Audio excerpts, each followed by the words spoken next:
Okay, where were we here? Dragons, she said in a disgusted tone. Dragons! Pulling Harry inside. The tent was divided into cubicles. He could make out Cedric's shadow through the canvas, but Cedric didn't seem to be badly injured. He was sitting up, at least. Why are you guys upside down?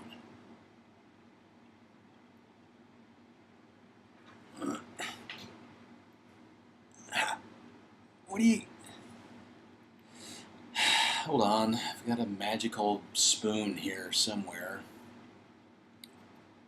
Let's see, what was that spell?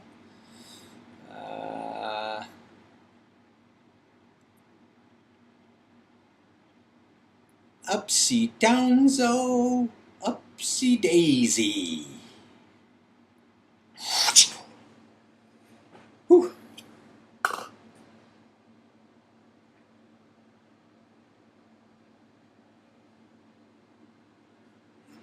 Okay, that looks better. Did everybody feel better? Okay, alright. That was weird. Alright. Let's see, where were we here? Let's see here.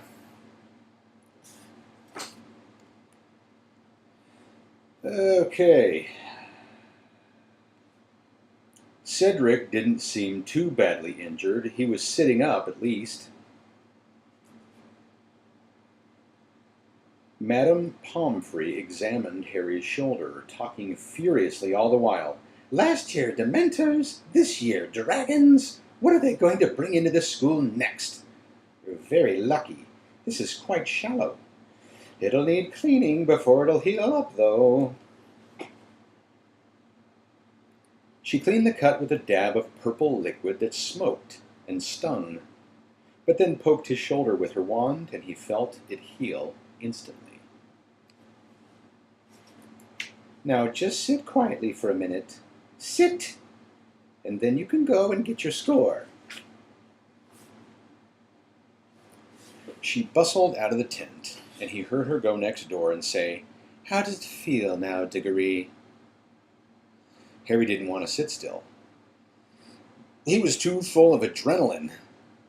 He got to his feet, wanting to see what was going on outside, but before he'd reached the mouth of the tent, two people had come darting inside. Hermione, followed closely by Ron. Harry, you were brilliant, Hermione said. There were fingernail marks on her face where she had been clutching it in fear. You were amazing, you really were. But Harry was looking at Ron, who was very white and staring at Harry as though he were a ghost. Harry, he said very seriously, whoever put your name in that goblet, I reckon they're trying to do you in. It was as though the last few weeks had never happened, as though Harry were meeting Ron for the first time, right after he'd been made champion. Caught on, have you? Said Harry coldly. Took you long enough. Hermione stood nervously between them, looking from one to the other. Harry opened his mouth uncertainly. Ron opened his mouth uncertainly. Harry knew Ron was about to apologize, and suddenly he found he didn't need to hear it. It's okay, he said before Ron could get the words out. Forget it. No, said Ron. I shouldn't have. Forget it, Harry said. Ron grinned nervously at him, and Harry grinned back. Hermione burst into tears. There's nothing to cry about, Harry told her, bewildered. You two are so stupid, she shouted, stamping her foot on the ground, tears splashing down in front of her. Then, before either of them could stop her, she had given both of them a hug and dashed away, now positively howling. Barking mad, said Ron, shaking his head. Harry, come on. They'll be putting up your scores. Picking up the golden egg in his firebolt, feeling more elated than he would have believed possible an hour ago, Harry ducked out of the tent, Ron by his side, talking fast. "You were the best, you know. No competition. Cedric did this weird thing where he transfigured a rock on the ground and turned it into a dog. He was trying to make the dragon go for the dog instead of him. Well, it was a pretty cool bit of transfiguration, and it sort of worked because he did get the egg, but he got burned as well. The dragon changed its mind halfway through and decided it would rather have him than the Labrador. He only just got away, and that Fleur girl tried to sort of charm.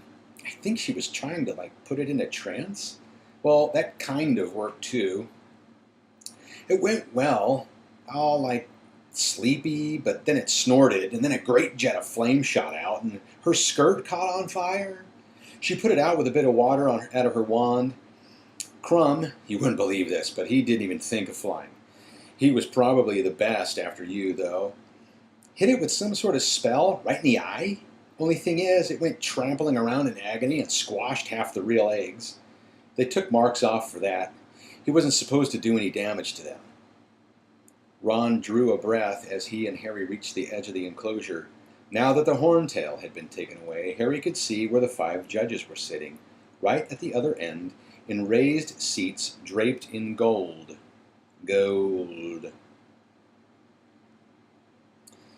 "It's marks out of 10 from each one," Ron said, and Harry, squinting up the field, saw the first judge, Madame Maxime, raise her wand in the air. What looked like a silver ribbon shot out of it, which twisted itself into a large figure 8. "Not bad," said Ron as the crowd applauded. "I suppose she took marks off for your shoulder." Mr. Crouch came next. He shot a number 9 into the air. "Looking good," Ron yelled, thumping Harry on the back. Next, Dumbledore.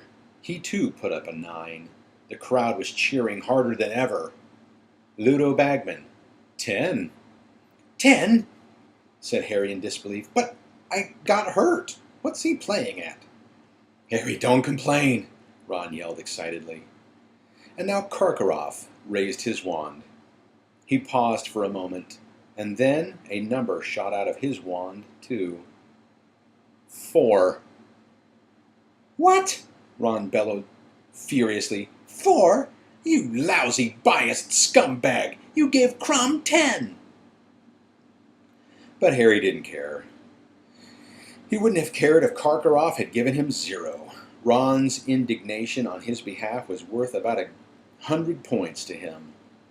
He didn't tell Ron this, of course, but his heart felt lighter than air as he turned to leave the enclosure. And it wasn't just Ron. Those weren't only Gryffindors cheering in the crowd. When it had come to it, when they had seen what he was facing, most of the school had been on his side as well as Cedric's. He didn't care about the Slytherins. He could stand whatever they threw at him now.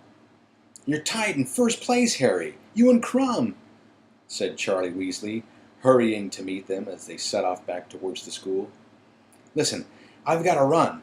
I got to go and send Mom an owl. I swore I'd tell her what happened. But that was unbelievable. Oh yeah, they told me to tell you you've got to hang around for a few more minutes. Bagman wants a word. Back in the Champions' tent." Ron said he would wait, so Harry re-entered the tent, which somehow looked quite different now, friendly and welcoming. He thought back to how he'd felt while dodging the horntail and compared it to the long... Did you hear my computer? It's 10 o'clock. He thought back to how he'd felt while dodging the horntail and compared it to the long wait before he'd walked out to face it. There was no comparison. The wait had been immeasurably worse. Fleur, Cedric, and Crumb all came in together. One side of Cedric's face was covered in a thick orange paste, which was presumably mending his burn. He grinned at Harry when he saw him. "Good one, Harry." "And you," said Harry, grinning back. "Well done, all of you," said Ludo Bagman, bouncing into the tent and looking as pleased as though he'd personally just got past a dragon? Now, just a few quick words. You've got a nice long break before the second task, which will take place at 9:30 on the morning of February the 24th. But we're giving you something to think about in the meantime. If you look down at those golden eggs you're holding, you will see that they open. See the hinges here? You need to solve the clue inside the egg, because it will tell you what the second task is and enable you to prepare for it. All clear? Sure? Well, off you go then. Harry left the tent, rejoined Ron, and they started to walk back around the edge of the forest, talking hard. Harry wanted to hear what the other champions had done in more detail. Then, as they rounded the clump of trees behind which Harry had first heard the dragon's roar, a witch leapt out from behind it. It was Rita Skeeter. She was wearing acid green robes today. The quick quotes quill in her hand blended perfectly against them. "Congratulations, Harry," she said, beaming at him. "I wonder if you could give me a quick word." Rita Skeeter.